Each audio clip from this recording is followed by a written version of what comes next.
אנחנו נמצאים ביום השלישי של מבצע עם כלביא. זהו מבצע היסטורי וחסר תקדים לפגיעה משמעותית באיום קיומי שאיראן בנתה במשך שנים במטרה להשמיד אותנו. אנחנו ממשיכים לפעול בהתאם לתוכנית סדורה, יסודית, מקצועית ומתפתחת.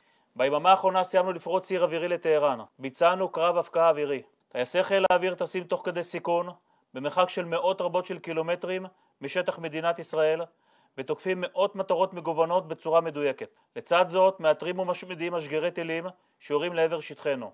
מהרגע שיצאנו למערכה פעלנו בהפתעה ותחבולה. עם מכת הפתיחה חיסלנו את צמרת הפיקוד הצבאי. נמשיך להגביר את עוצמת הפעולה שלנו ובכך נחזק את ביטחוננו שנים קדימה.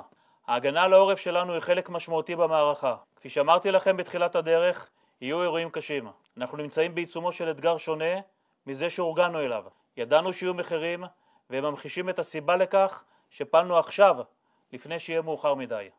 אזרחי ישראל, אני מבטיח לכם, כל מי שפוגע בכם משלם וישלם מחיר כבד בכל מקום ובכל זירה. אנחנו בעיצומה של מלחמה רב זירתית. בעודנו תקפים את המשטר האיראני, אנחנו ממשיכים להילחם ולהגן בעזה ובזירות נוספות. כוחות צה"ל בכלל הגזרות מגלים אומץ ומסירות יוצאי דופן. איננו שוכחים לרגע את משימתנו המוסרית להשיב את חטופינו הנמצאים בשבי חמאס. אנחנו נמשיך לפעול בקור רוח, בהתמדה ובנחישות, כדי להגשים את מטרות המלחמה. עם ישראל באופיו המיוחד תמיד גילה חוסן ולכידות ברגעים גורליים. זוהי השעה בה אנו נמצאים כעת. אומה חפצת חיים אנחנו, ועבור הבטחת עתידנו וחירותנו נדע לקבל החלטות קשות. המערכה בעיצומה. צניעות, אחדות, יציבות ואמונה בצדקת הדרך. מעשינו מדברים. אין עם, כלביא יקום.